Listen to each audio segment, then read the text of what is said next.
Hello, it's Paul at the Garland County Library, and tonight's program is the latest installment in the Garland County Master Gardener's Know It to Grow It program. Excuse me. Tonight's program is The Secret Lives of Hummingbirds, and it's presented by Tana Beasley, who's the facility manager at the Potlatch Conservation Education Center, as well as a master gardener. And she's going to be given a more formal introduction here in a moment by Judy Dare, who is the chairperson with the Garland County Master Gardeners. So as always, if anyone has any questions or comments for our guests about hummingbirds this evening, please don't hesitate, just leave those in the comments. And I'm going to turn it over to you for now, Judy. So welcome as always. Thank you very much. Hello, everyone, and welcome to Know It to Grow It.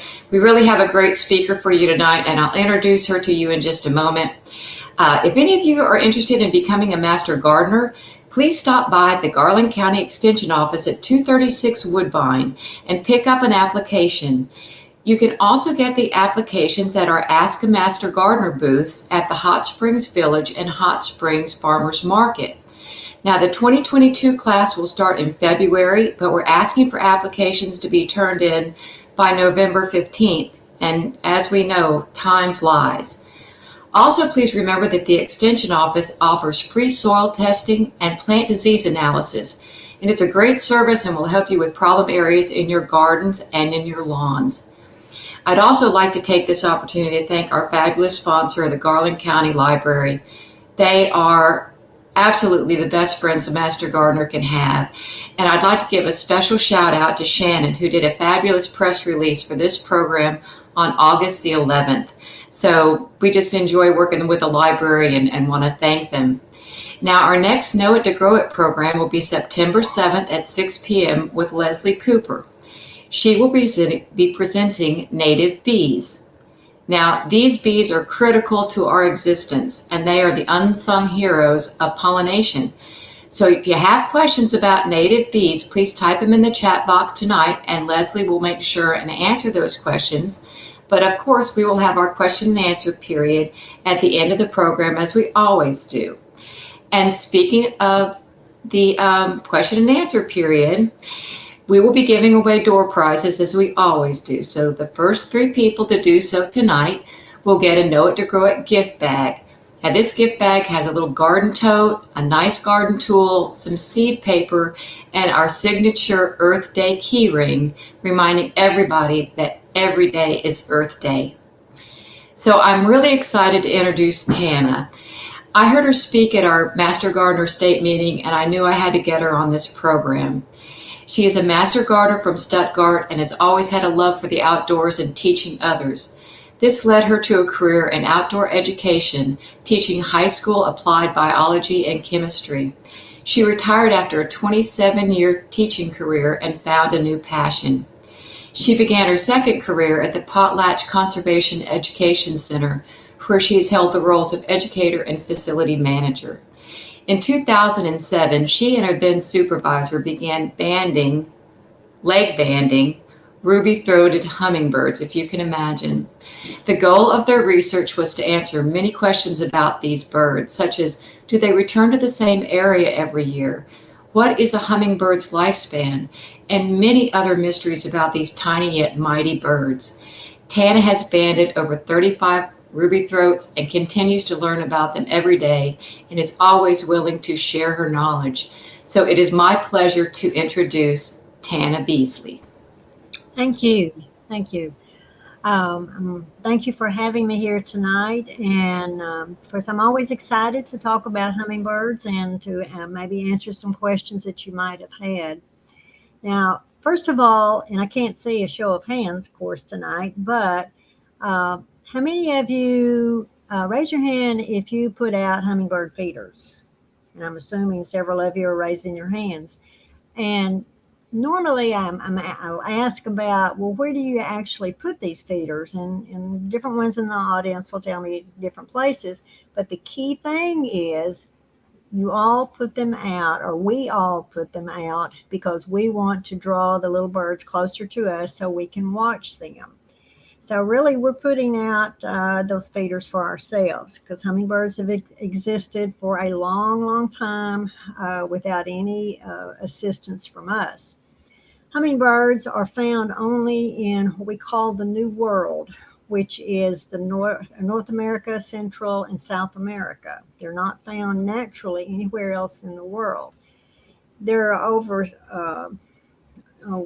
most of the hummingbirds that we have here in the United States, and we have about maybe 15 to 20 species that come to the United States. This is just a small fraction of the number of hummingbirds that we have in these three parts of our old world or new world, whatever we want to call it. I will refer to the hummingbirds as coming back or going to. Hummingbirds overwinter in Mexico, central Mexico. So pretty soon, well, actually, the males have already started their migratory pathway back to Central America, and the rest of the birds will be following them pretty soon. Then around the first of the year, like maybe February, these birds start coming back to what we call our homes here in North America. We are in the area that the main hummingbird that we have in this area is the ruby-throated hummingbird. So most of the time when people say hummingbird, that's what they think of. So we're going to look at some of the little secrets that they have tonight. And could we go ahead? Let's go ahead and look at one of the hummingbirds here.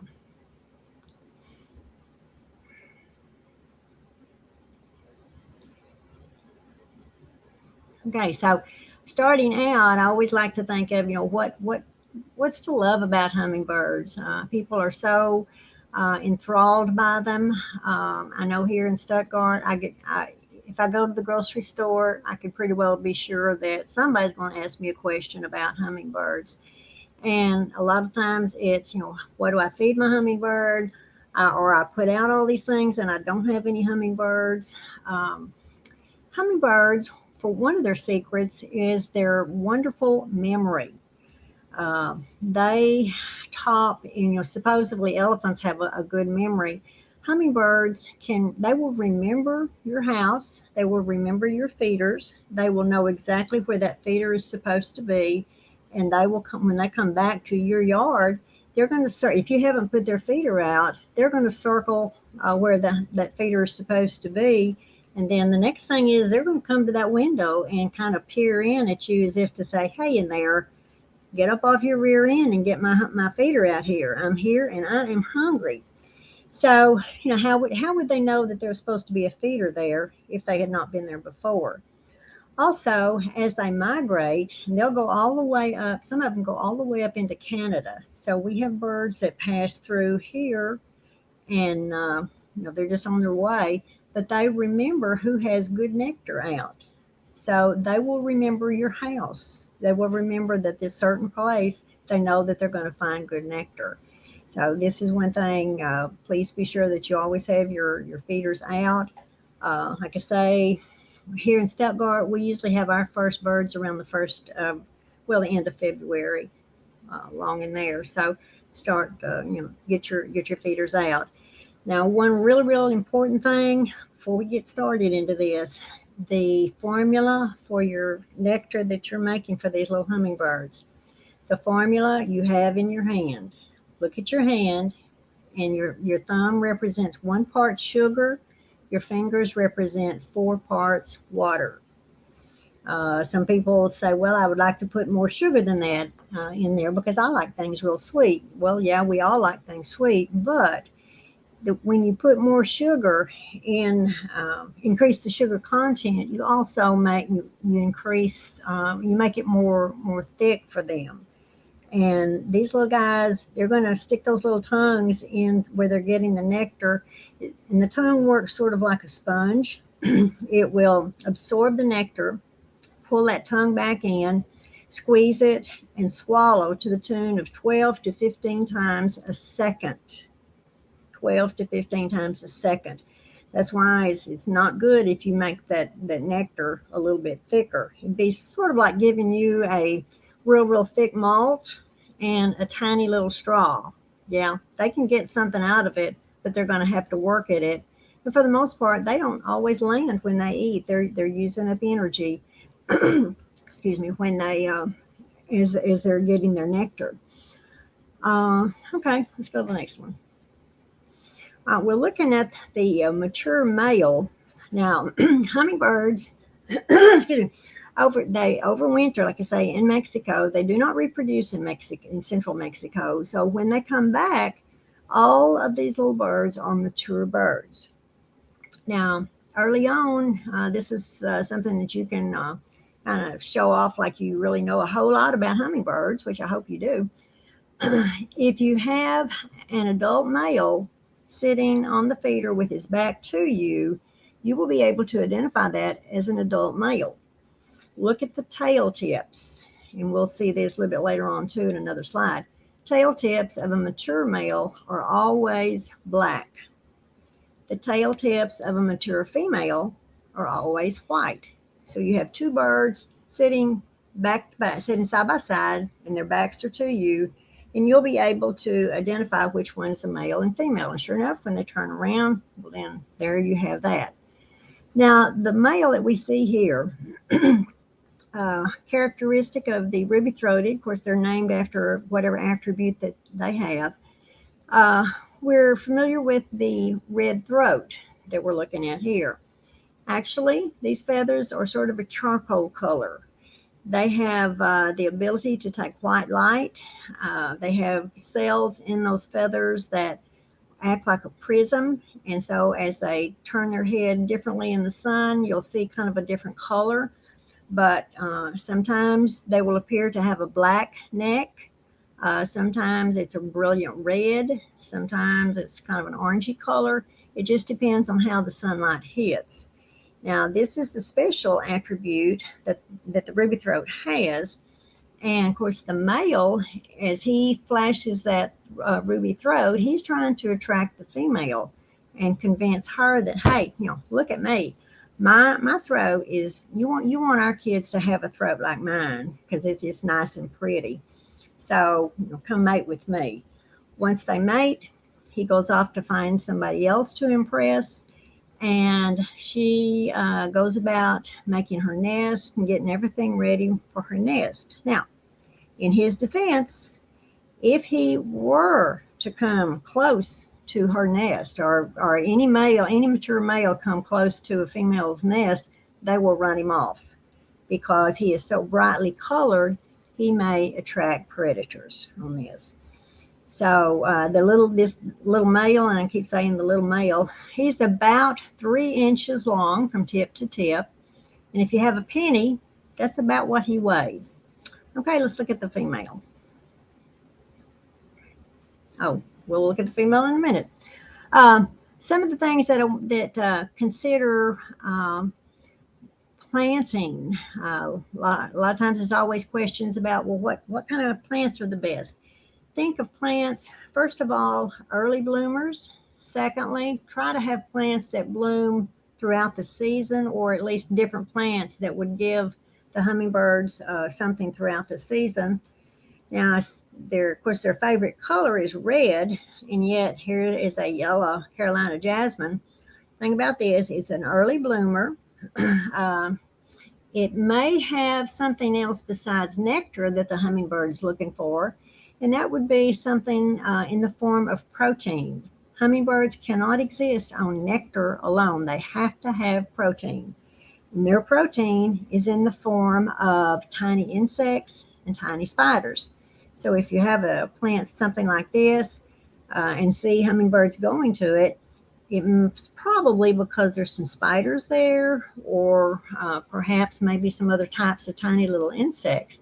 The female will go to a fresh spider web, and she can harvest little pieces of that spider web to wrap around her nest. And when she's building her nest, it's stretchy, and yet it's very, very strong. And it'll help hold her nest together. And yet, as her little ones begin to grow, well, it will stretch with them. Okay, let's see another flower. Okay, red buckeye. This is a native plant to Arkansas. It is an early bloomer, and you'll notice the trumpet shape. Remember, the hummingbird likes to go to something that is trumpet shaped like this. Their little beak will go up in there, and since they are one of the four major pollinators, they also help pollinate. There's at least 167 plants in the United States that are pollinated solely by hummingbirds.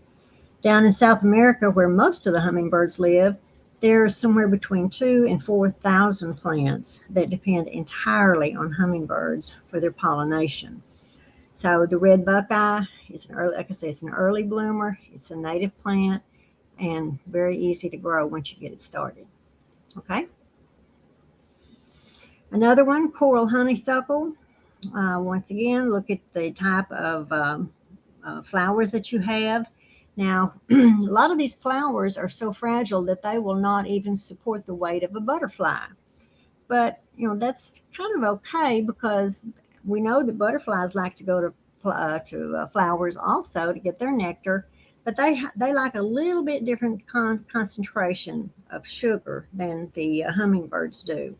So they don't always go to the same flowers. Also, where the nectar is in these kind of flowers, it would be very difficult for most insects to be able to get to the nectar on there.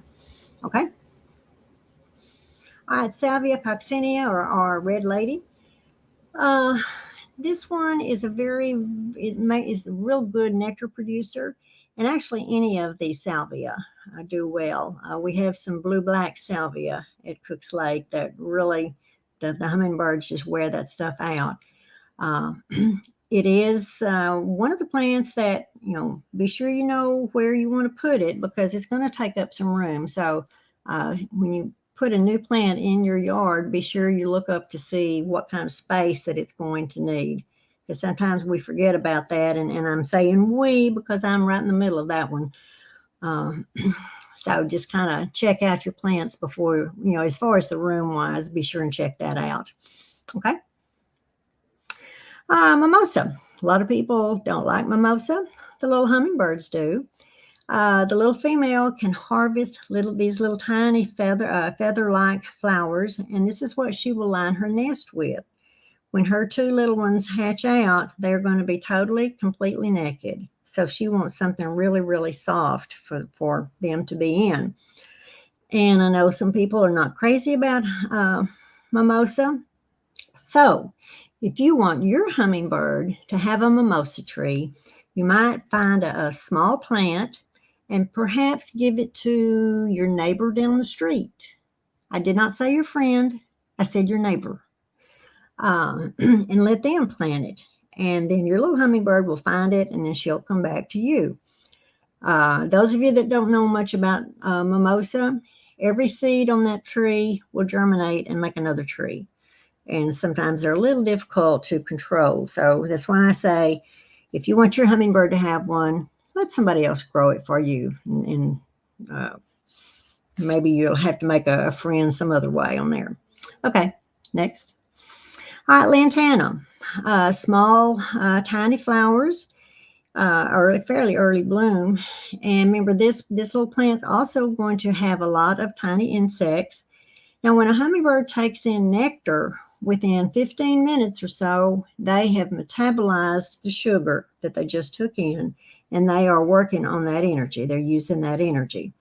But they also must have that protein, and this is where they're going to get protein. If you look at Lantana real closely, it has a lot of tiny insects, and this is why the little hummingbird wants to go to that. Now, the nectar that we're talking about here, remember, it's that 1-to-4 ratio. Please do not put red dye in this. When that hummingbird takes in that nectar, and remember, within, say, 15 minutes, it's using that sugar, it may be up to 3 days before it gets rid of red dye if that water had red dye in it.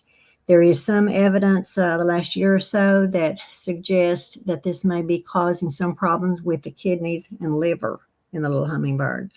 So there's no need to put the red dye in there. Just leave it out. And that way you'll make your nectar much safer for your little guys. Okay.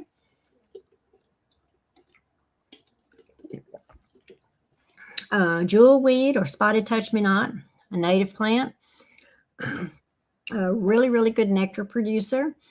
A side note on this one, if you're prone to have reactions to poison ivy, you can take a leaf of jewelweed and crumple it up and rub where you think you got into the poison ivy or on the poison ivy, and it will help dry it up. You can get tincture of jewelweed in different places, or there's some salve made from jewelweed. So not only does it help the hummingbirds, it helps us too if we happen to get into poison ivy. Of course, you may not be allergic to poison ivy, but I am. Okay, next one. Cardinal flower. Some people refer to this as a weed. A lot of times you find it growing on the road banks and so on. Now, a hummingbird will normally visit as many as 2,000 flowers a day. 2,000 flowers. I'm not saying plants. I'm saying flowers. So in these two flower segments here, there's a lot of flowers on these two little things. And I can pretty well would think that in any of your yards where your flowers are blooming, if you went out and counted the individual flowers, you easily have 2,000 flowers in your yard. So this is a real good example to show that they do love to go. And of course, this is the red color that they're looking for. Okay.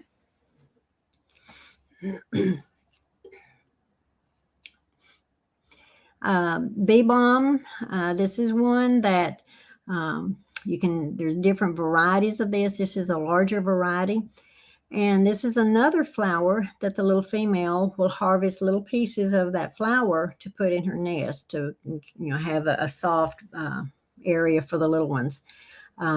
The one nice thing about this, if you have a large area that you need some color, plant it. This is good for that. It'll cover the area, but also be aware it's going to cover the area pretty fast. So be aware that you're going to have to control it. Okay. All right, Crocosmia lucifer. Now look at how many flowers do you see on this plant? This is a really good one. And this one you can purchase at the beginning of the season pretty well anywhere.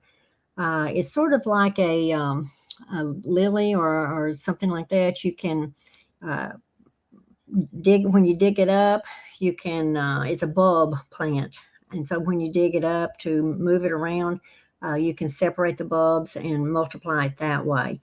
But it is a real good plant with the red color that attracts the little hummingbirds. And it's real easy to grow. Here in the Stuttgart area, most of these plants overwinter for us very well. They may die down all the way to the ground, but you might flag them so you'll know where they are, so you don't plant something on top of them. Now that one's I've been there and done that one too. So that's voice of experience on that. Okay. Now, one thing that, of course, in addition to food, shelter, and all, hummingbirds love water. Some of these things you may already have in your yard. If you have a sprinkler system, you'll see them flying through the sprinkler. They like to be clean. And think about what they're eating or drinking. That sugar water is very sticky. If you don't believe it's sticky, just pour a little dab on the floor and let it dry, and then try to walk through it. And you'll see how sticky it is. And sometimes you may see the little hummingbirds when they're preening, they'll have little tiny feathers sticking to their beaks. And that shows that they still have some sugar water there, or that sticky sugar water is dried on their little beak, and so they want to get it off. If you use of course, little bubbler there in the center, or you can do just a regular bird bath, but remember you need to have it fairly shallow, have something that they can land on, have something fairly near that they can get to get over there and dry off.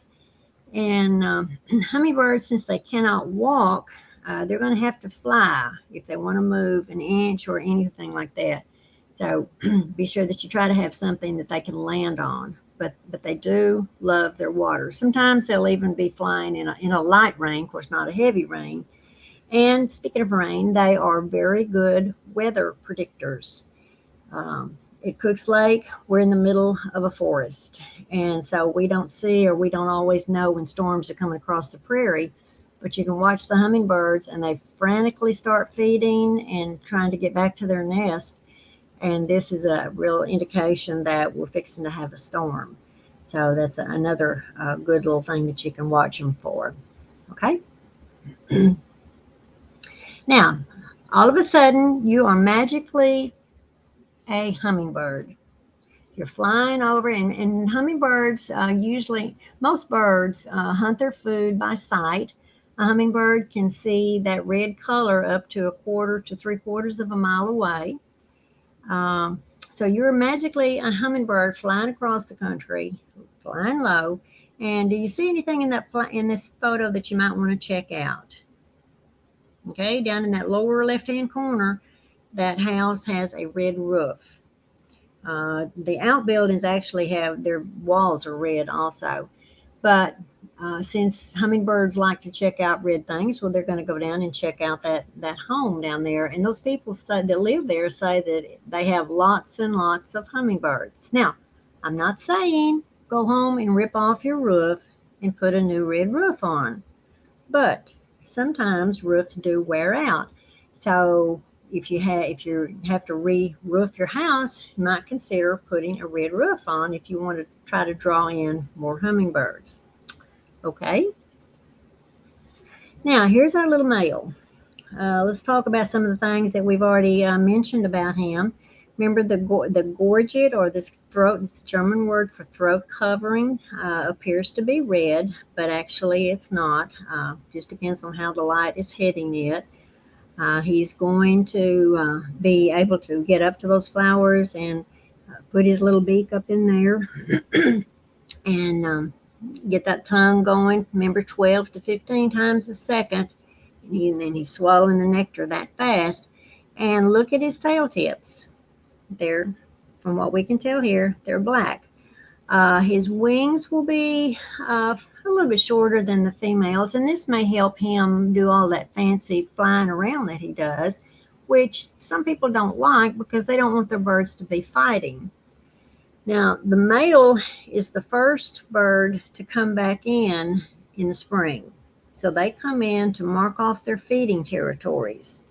And any animal, and probably about any animal you could think of, or even sometimes people, at some point they may be called upon to defend their food source. And that's all the hummingbird is doing when he's trying to fight everybody away from his feeder.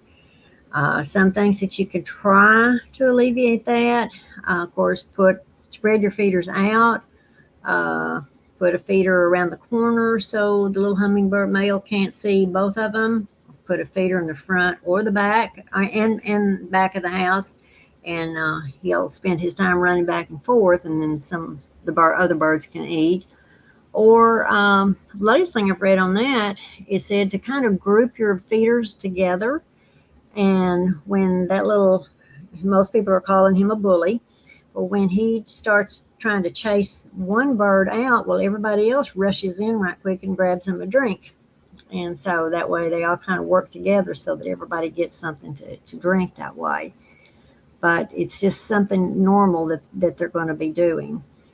So what else do we need to know about the little male? Of course, we know that we can't see the back real well right here, but we know that he has that beautiful green feathers on his back. And this was, like I say, a mature bird. Okay. Okay, here's a female. Mature female. Now, the mature female is about 3.5 inches long, so she's a little bit bigger. Her beak or culmen is a little bit longer than the male, and of course, she's going to be the one that will be feeding those little babies. So this beak or culmen, she's going to be poking that down, almost, it looks like poking it down to their little toenails when she's feeding them.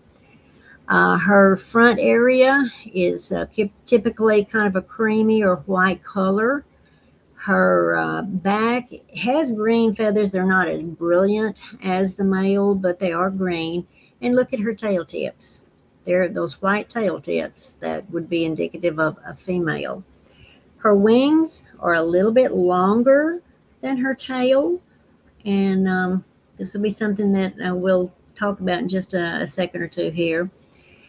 The one of the unusual characteristics, or one of the secrets, and here comes the secret that the hummingbirds have.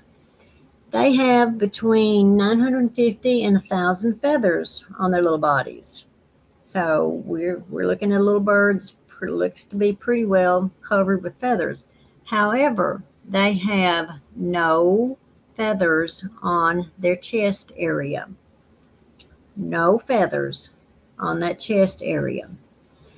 Now, a lot of birds, when they are sitting on the nest, they will pluck those chest feathers when they're sitting on their eggs to give that warm, direct skin contact. Well, hummingbirds do everything in fast motion. So she's going to lay 2 little eggs, and she wants those little eggs to incubate, to hatch out as fast as they can. But look at that little beak. If you stretch your arm out in front of you, that's about the equivalent to what if you were a hummingbird. And there's no way that she can pull all those little feathers out to help make those eggs incubate faster. So God just didn't give them any. The feathers are fixed so that they flip back together, and it appears that she has, both the male and female both have a complete layer of feathers on their chest area, but they do not. And I think we've got a slide later on that'll show a little example of this. Okay, let's see what else we have. Here's another shot of the little female, and once again, look at her long wing. It's almost as long as her tail, whereas the male's wing was quite a bit shorter. Now remember, I said she doesn't have any feathers on that chest area, but here it does look like she does. So we'll check that out in another slide a little bit later on. Remember, she's about 3.5 inches long and weighs about what a nickel weighs. Okay? All right, test time. Based on what you know, or if you saw the program for the state meeting, you already know the answer. But based on what you know so far, is this a male or a female? And those of you that said that it was a female, you probably are noticing the little white tail tips, which is that's a good observation. However, this is a little male fledgling. Now, first of all, baby hummingbirds do not fly. They sit in the nest, they eat, they poop, and they work their pectoral muscles, which would be what's going to take care of those wing movements. Their pectoral muscles make up about 25% of their total body weight, whereas our pectoral muscles may be between 5 and 7% of our body weight. So if I was a hummingbird, I would get tired real fast. And the other thing that we would notice about this little guy is hopefully you can see this a little bit better than I can on here. If you look at his throat, on the underside of his throat, there are some little lines under there, and those are called striations.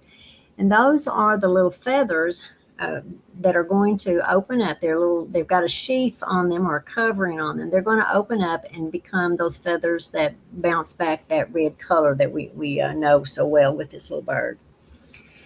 So when a fledgling leaves the nest, he is adult size. So that's why we can go ahead and band a fledgling, because he's the same size. We're not going to have to track him down someday and change the size of his band, because he is an adult size when he leaves that nest. Okay, let's go on. Now, in every population, of course, there are nominees like the albino. These are true albinos. Now, if you look at the little foot shot there on the bottom right, that shows a band that's been put on that little bird. These little bands are so tiny and so lightweight that one could theoretically mail 5,500 bands with the first class stamp. 5,500 little bands. Dump them in an envelope, seal it, and it would only take a first class stamp to mail that. The sad thing about that little bird, though, normally these little guys the ones that are albino or leucistic, they have no natural camouflage, so they're real easy picking for anything that wants to eat them. And if they tried to make that long flight from the coast of the lower coast of the United States over to Mexico, their feathers will wear out. So there's something about the pigment that must help strengthen the feathers. So they would not be able to make that long flight to get over there. Now they could probably, if a predator doesn't hunt them down, they can go along the coast of Texas and maybe make it down to Mexico. Now, the little girl down there in the left corner, she's not dead. Now, why am I saying little girl? And I know, yeah, she's got white tail tips. She's a female. She's a female, and they're white. She's an albino, and they're white. Look at her tail. Look at her, the tail and the comparison, the tail to her wing. See how long that wing is? So this is another reason that measurements are so vital in being able to birds, because this is only, it's very indicative and very obvious that this is a little female on there. Okay, let's go on. This is a kind of a normal feeder at Cook's Lake. And if we'll look, as we look at the birds, now the bird in the upper left-hand corner, you can see his little white throat there, but it looks like he has a black gorget. So that's what I was talking about, those feathers that we normally see as red on the male. They can be very dark colored like that. And at some point or other, these little birds just get to the point where, oh, let's just all get together and eat anyway. It's not going to matter. We're not going to fight over anything. Let's just all eat on here. Sometimes when you have a little male that is defending a feeder, it's the site, not necessarily that particular feeder. I did a little experiment last year with that. Had a feeder that was almost full. And of course the little bird was, he was trying to defend it and all. So the feeder next to it was almost empty. So I switched those two feeders, and the little male that was defending that feeder to begin with that I was looking at, he still came back to the same place, except now he was defending a feeder that was almost empty. So it seemed like maybe the location. So that may be why sometimes if you put the feeder around on the other side, he doesn't try to defend that as much as he does the one that he started with. Okay, let's see what else I got. How do we catch these birds? Think about a large bird cage. One side of this has a big door that is open when we're catching. The feeder is inside, and typically when a hummingbird feeds, then they go up. And so we're able to reach in and catch them that way. And very carefully, if you ever have to hold a hummingbird, like you're moving it out of an area or something, be very careful about putting any pressure on the chest area, because the breastbone is right above the heart, and if you put much pressure on that, you could kill the little bird. Okay. All right, I'm going to go through this a little bit faster here. This is a shot of the bands. This little band has a letter and 5 numbers on it. And yes, they're very tiny, but one can read them. And that is the identification, just like it's like their name. They're the only bird that will have that particular number in all of the hummingbird bands. Okay. Here's a little band. After I cut them, then I have to form them into a tiny little circle.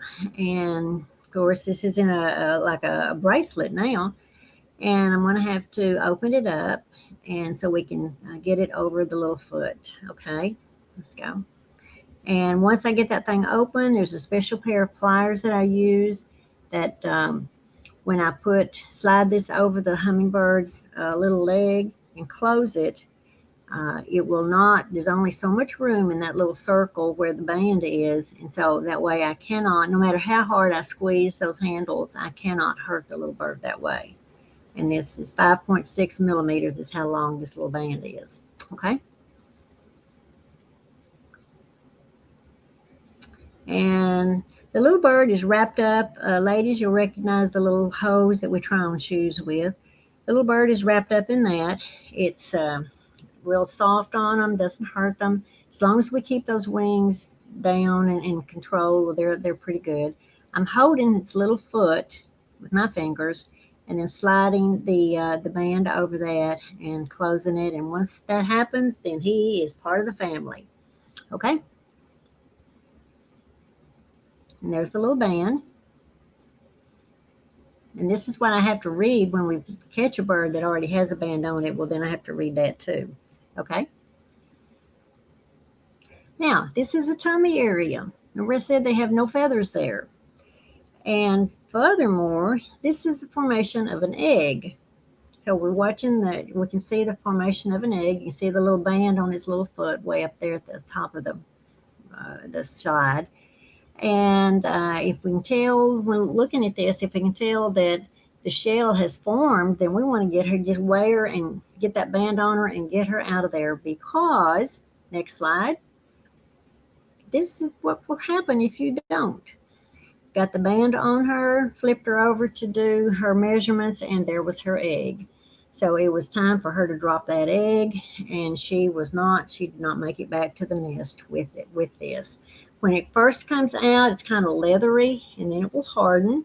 This is the same thing that you may notice like in the yard. Did you ever find just a regular bird's egg out in the grass maybe? That's what happened. The little mother was trying to desperately get back to her nest to lay that egg, and she didn't make it, and she dropped her egg like out in the grass. And like I say, it's usually soft when it first comes out, and then it hardens. So a lot of times it doesn't break. About 80% of these eggs do not make it to maturity. These little birds have a very high mortality rate, and we'll see why in just a minute. Okay. Now, in a regular program, at the end of the program, I'll ask for volunteers to release the bird. And when we go outside to release them, when we put the bird in their hand, they can actually feel the heartbeat. And it feels like a little motor in their hand right before the bird takes off. Okay? All right, let's quickly see what the young ones are like. Okay. The female is going to lay 2 eggs. She'll lay one egg, and then about 2 days later, she'll lay her second egg. And remember I said when they hatch out, they're basically naked. And at this point, you'll notice the beak is just like a regular bird, and then it will start to elongate as they grow. This part, from the time they hatch until the time they're ready to leave the nest, is about 21 days. Okay. All right, they're growing. Okay. Now we've gotten to the end of our 21 days, and this is probably the one that was the second egg that was laid. Mom and the first little bird, they're off over there somewhere on a branch, and Mom is probably telling this one, would you come on and hurry up? I have a lot to tell you and show you, and it's not going to be very long that I have to do this, because after about 10 days, she's through with them. It's like, okay, you know how to eat, you know how to go wherever you're supposed to go. In fact, please go on and get out of my feeding territory. Go find you some other place to eat. So after 10 days, they are on their own. Okay? And this is just showing about how big the nest is. The nests are about like a ping pong size ball. So they're not very big. They're well camouflaged. They can be 5 to 50 feet up off the ground. They can be anywhere. I've seen one that was on an electrical cord that had a loop in it, and the little one, the little female built her nest in that. Okay. Birds at night. Now they do sleep at night, and this little bird, this is showing a bird that's probably in a cooler area. The yellow area shows, of course, where the vital organs are. And then as you get closer to the outside of the bird, the cool blue is showing the cooler parts of that little bird. They will lock their feet on a limb. So if you see a little bird that looks like it's hibernating or asleep, and let's do the next slide. If you see a little bird like this, they have locked their feet, and this little bird must have been windstorm that night. It got blown over, so he's hanging upside down on that limb. Don't try to pull him off of there. His feet are locked, and you will break his feet. If you feel like you need to move him, just cut the limb and move him on that. But don't try to get him off of there. As it starts to warm up, sun comes out and it starts to warm up, then he'll come alive and he'll start stretching just like we do when we first wake up. And then his next thing will be, he wants to go eat. He'll go find something to eat. Okay. Want to watch out for this little bird. This is a Rufus bird. They do overwinter in Arkansas. I've had reports, and we've banded some in several of the counties in Arkansas. Normally, they reproduce in Alaska, but kind of keep an eye out for them. You can leave a feeder out in the wintertime. Of course, sugar water doesn't freeze. It's kind of like as quickly as regular water. It's kind of like salt water. Or I think I've got a shot or two how you can keep it from freezing, okay?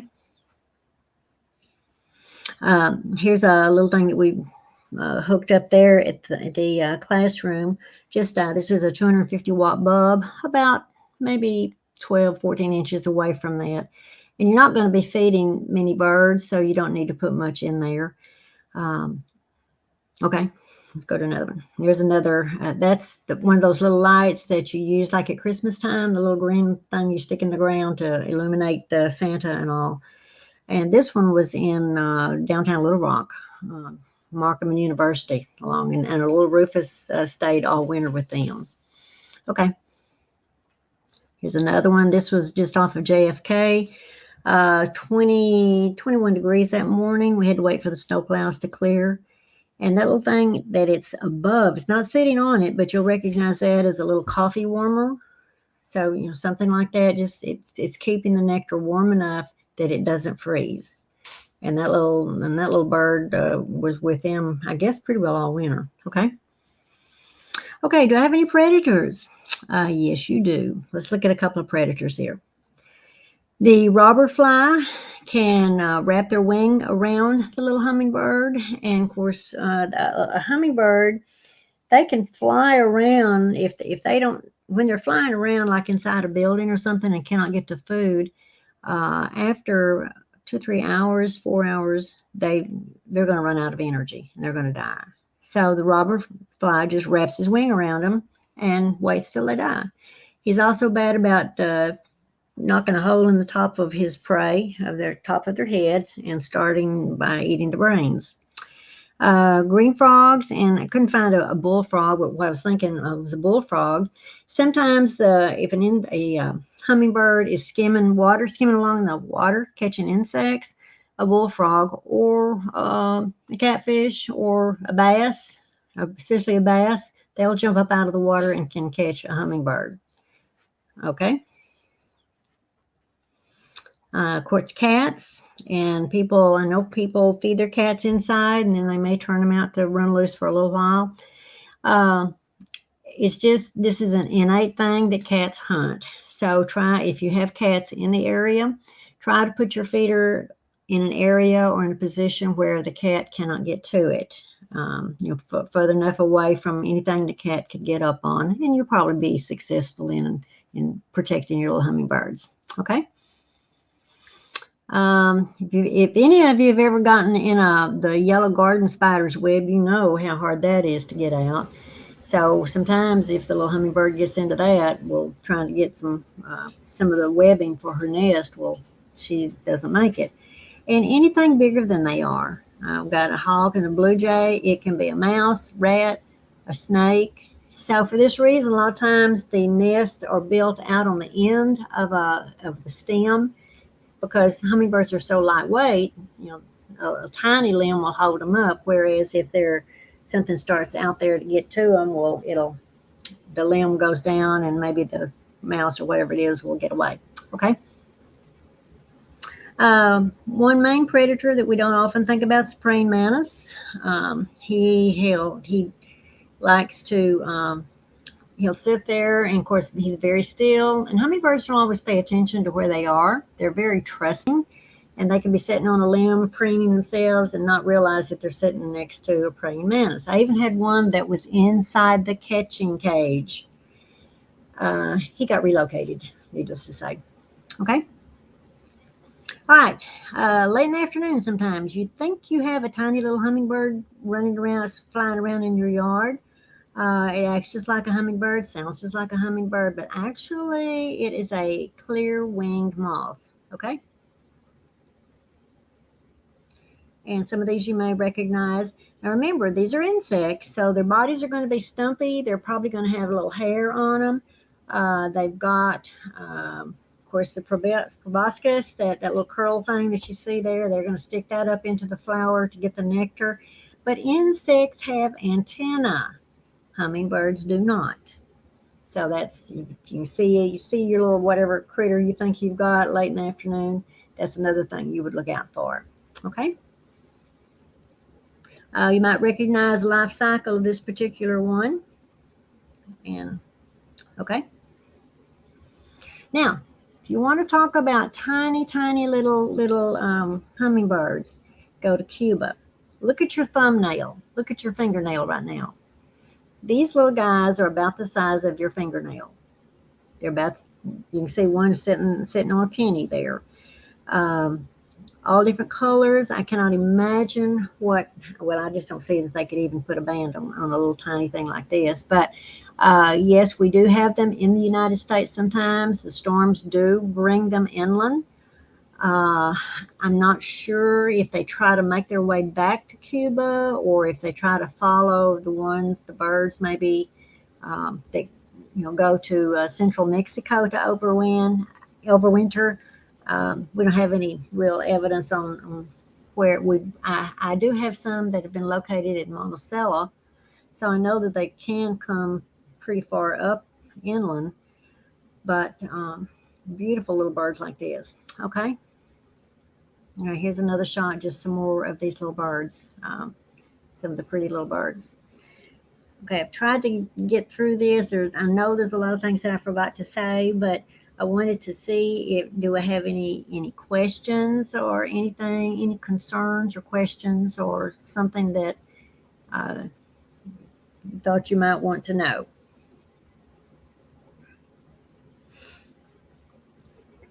All right, Tana, thank you very much. You're done with your slideshow?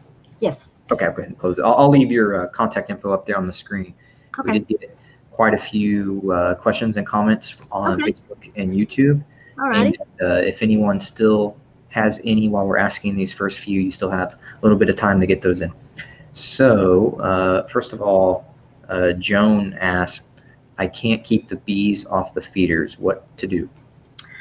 Okay, bees like a little bit sweeter nectar or honey mixture than the hummingbirds do. If they're really flogging in on them, probably the best thing to do, and it's hard for us to do, just pull your feeder for a day or two.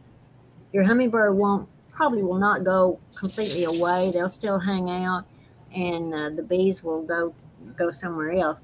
You can, if you have to, you can get like a pie pan and put pea gravel in it and put a real sweet nectar mixture, and offer that to the bees, and they will contently be slurping that up. And now they told me you could do this. I didn't believe it, but I did it, and it was right. You can then take that little pie pan or whatever and just very gently move it away from your feeder, and the bees, they just keep eating, and they'll keep going back to that and pretty well leave your feeder alone.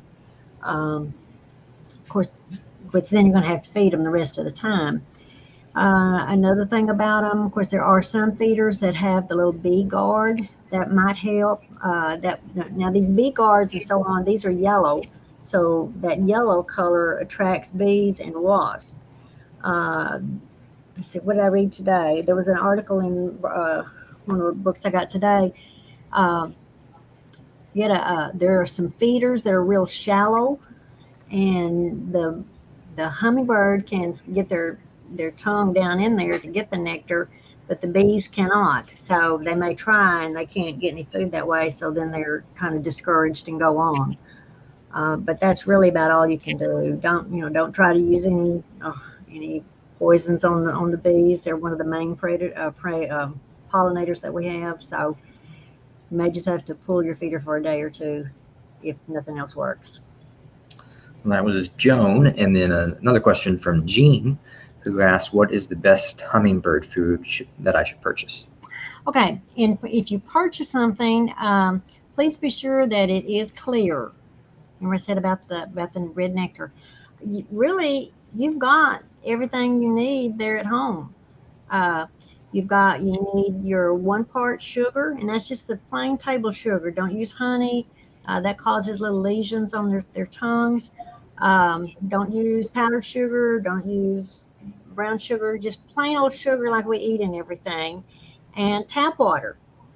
Now you can heat the tap water. When we make it out at Cook's Lake, we just run it so it gets hot, and of course that'll make the sugar melt faster. But you don't really have to boil it or anything. It's probably not going to last very long anyway, because you're going to keep it in the refrigerator until you use it. But you've got what you need there, and don't put that red dye in there. A feeder does not have to be red to attract a hummingbird. There's some beautiful ones that are brown and different colors. Hummingbirds are very curious, and if you put out a different colored feeder, they'll go check it out and see what it is. In fact, if you have a red shirt or a red hat on, they're going to come check you out too. Or tail lights. They'll check out tail lights on a vehicle. Oh. Is every species attracted to red, or is it just the ones you discussed today? It seems to be, I would say the ones that like down in South America, they seem to go to different colored flowers. So it's probably the sugar content may be different on there. The sugar content for the 1-to-4 ratio is what you find in those red flowers. Now, butterflies they like yellow flowers. That sugar content that they like is a little bit different from what the hummingbirds do. Makes sense. Summer says, my feeder gets the west sun. Does the nectar get too hot, and is that a problem? No, they're not. The hummingbirds probably, if it got real hot, it might be. But for the most part, they don't mind. They'll take it directly out of the refrigerator, or they'll take it if it's warm also. Now, the thing about being real warm, you need to watch. If you're not feeding a whole lot of several hummingbirds, you probably don't need to put much nectar out, because if it's hot or real warm like that, it's going to ferment more quickly. And if your water begins to get kind of a cloudy appearance, then you need to dump it right quick. Or if it has that funny smell, or if your hummingbirds begin to fly kind of funny and run into things, you might want to dump their water, because you don't want them drinking fermented water. Patricia says, I always hear people say that hummingbirds are aggressive, but I think they're just the sweetest little things. Is it true that they are really aggressive? They're only aggressive if they are defending their food source, just like any other animal, just like some people do sometimes. The other place that other time they would be aggressive would be if something or somebody is bothering a baby in the nest. Mama will, she will, I mean, she'll run off a male. She'll run off or tries to run off a big bird that comes in, even. Um, so that would be about the only time that she would be really aggressive. Uh, Normally, they are not aggressive to people on there. A comment from Mia says, hummingbirds are my constant companions right outside the window over my kitchen sink. Good deal. Yeah. And that's what I was saying at the beginning. We want them there so we can see them, and we want to provide for them like that, and see if we can help them. And we can do this too by the different flowers that we plant and so on. Okay. Linda asks, can you keep them inside of a greenhouse if they have everything they need? I'm so glad you asked that because I forgot about that. Probably not. The thing about, of course, we can do the nectar, but they need protein.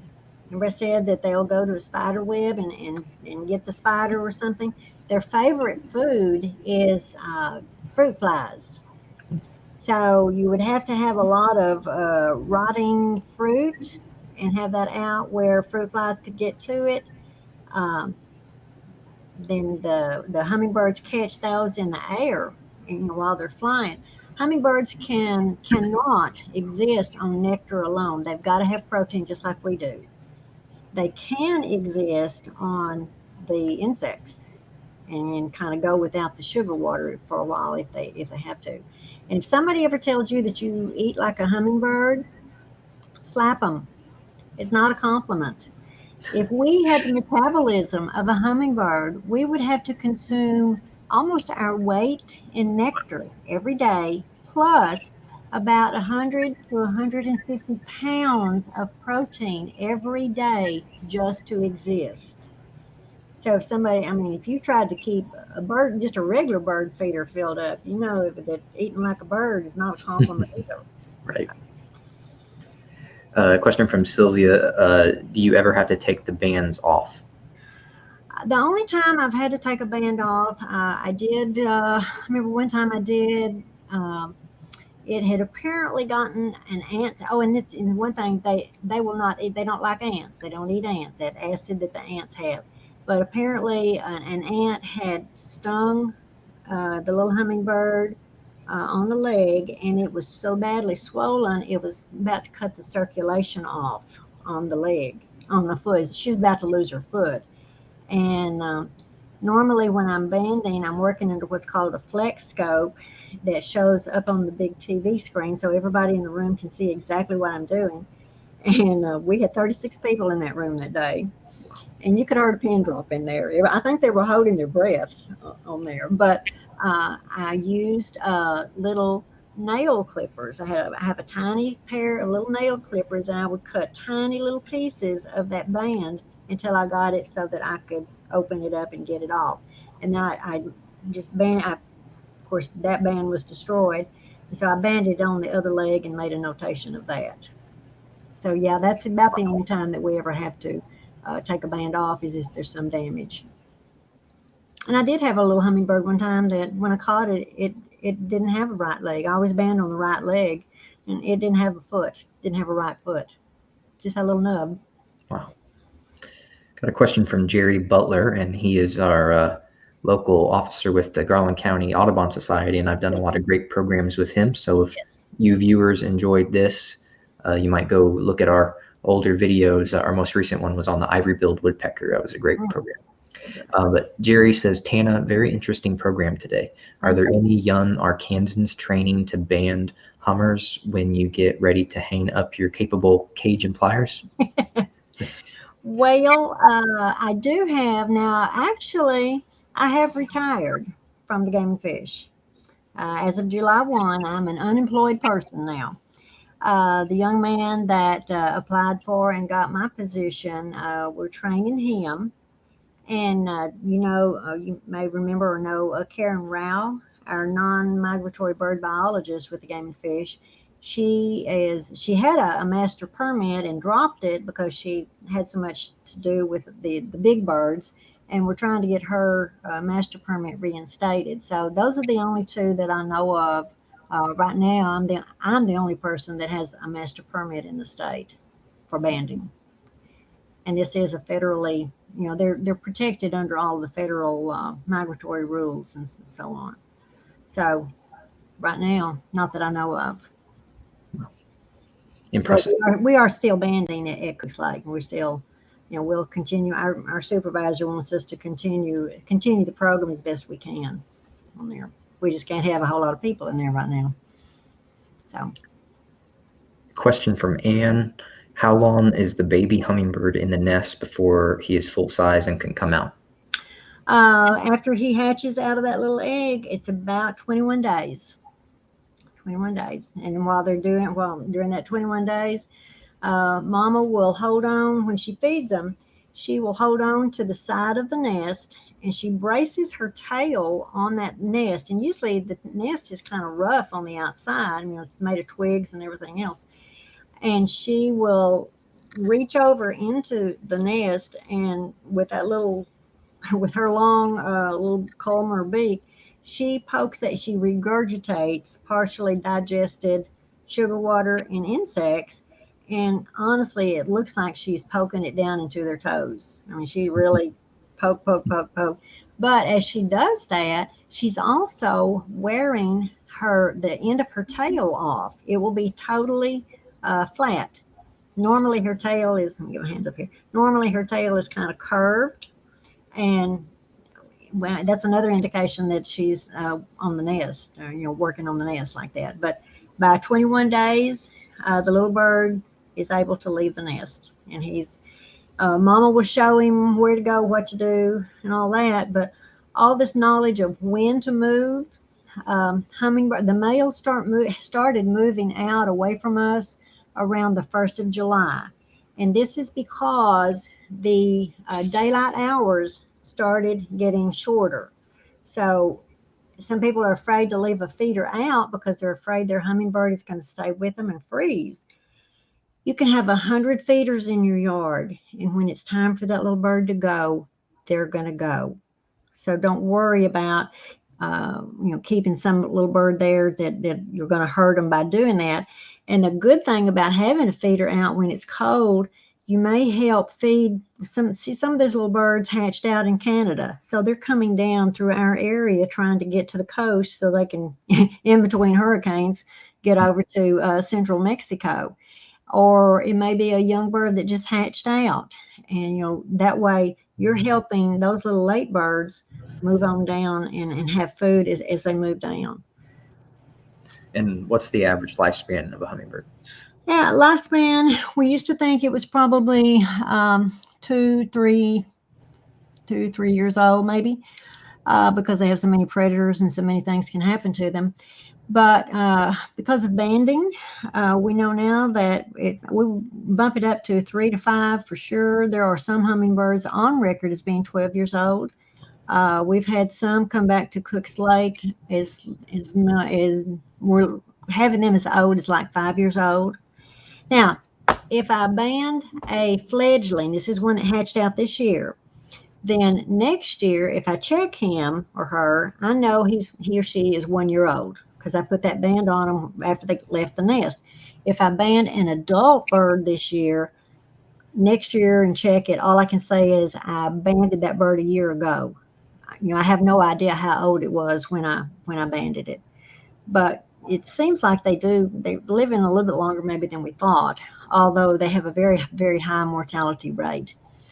And I will say one thing about a lot of animals, as we come through and clear the land to build towns and all this, hummingbirds can make a pretty good comeback, because when we come through and clear, like to put homes in, what do we do at our home then?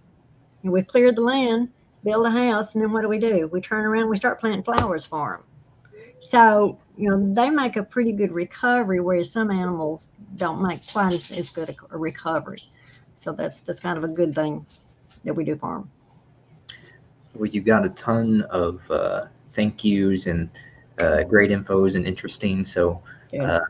thank you, Joan, Jean, Cheryl, Sheila, Mia, and Kim. They all gave you a thank you. And we have a great question from Clarissa, who says, why are they called hummingbirds?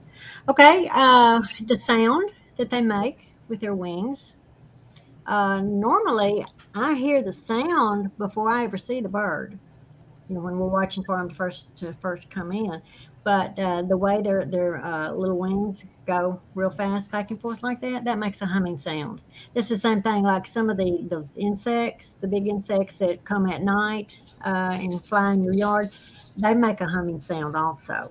But yeah, they're that way because they make a sound, and a lot of them they get their individual or common names like the ruby throat and so on from whatever special attribute the male has that he's trying to attract the female with. Like the ruby throat, he's got the red neck. There's one down in Central America that's called Firehead, and his little feathers stick straight up when he's trying to attract the female, and it looks like the top of his head is on fire. But that's attractive to some females, I guess. Anyway. Cat decided to pop in. Can you think of one more interesting fun fact or trivia thing about hummingbirds you'd like to share? Well, I'm sure after I get off of here, I will. There'll be something I'll think, oh man, I forgot to tell them that. Main thing is, if you're trying to attract hummingbirds, remember red. They love red, and so put red furniture, red flowers, anything like that in your yard. The trumpet shape, this is what they love. They're able to, this kind of narrows down who can pollinate that plant and who can actually get the nectar out of that. And be sure that you plant flowers that bloom all through the season, so they've got something to come, as they come in at different times on there. But mainly just watch that sugar water. You can make it ahead of time and keep it in the refrigerator. But if you're not feeding a whole bunch of hummingbirds, then you don't have to fill the feeder all the way up. Just put a little bit in there. We've only had these types of feeders like probably the last 30, 40 years. Before that, I don't know what they used. Nothing, I guess. But just enjoy them and help take care of them.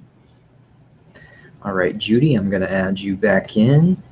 And if you have any final remarks you'd like to say or any Master Gardener news to share or repeat? No, I just thank Tana, and I knew it would be a great program, and I've learned even more than the last time, and I'm going to watch it again when it's recorded. So anyway, thank you so much, and thank you, Paul, and the library. That's all. And I want to say thank Paul, a big thanks to Paul, because I am not a good computer person, and these two people have led me through getting here. And I learned a lot, too. Worth every second. Yes, it was. Yes, it was. Absolutely. Great program. And any final remarks, anyone, before we say goodbye? No, thank you all. All right. Well, and thank you, everyone, for watching, and have a great night. And this program, as per usual, is recorded. So if you missed part of it or tuned in late or want to share it with someone else, it'll be there on the library's Facebook page and our YouTube channel. So. Thank you. And one last thing, our next Master Gardener program is when and what? September 7th at 6 p.m. with Leslie Cooper, all about native bees. Very important little critters, so tune in for that. You'll be very surprised at what they do for us. Oh, good. See you next time. Take care. Bye. Thank you all.